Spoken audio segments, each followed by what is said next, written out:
Pada Rabu 22 Maret 2023, sebuah video ramai beredar di media sosial Telegram. Rekaman tersebut menunjukkan aksi dari pasukan khusus Grup Barat dalam menyerang posisi angkatan bersenjata Ukraina di sekitar hutan.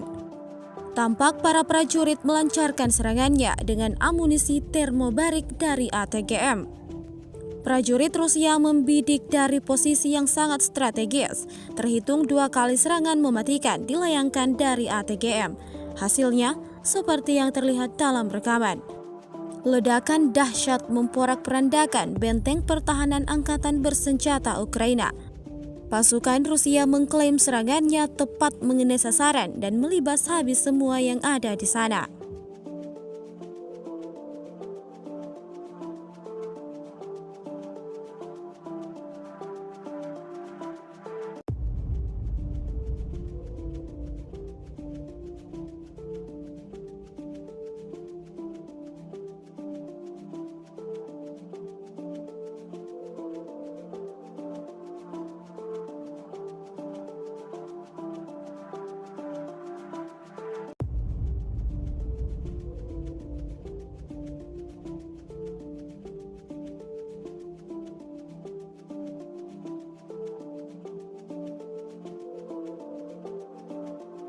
Terima kasih sudah nonton.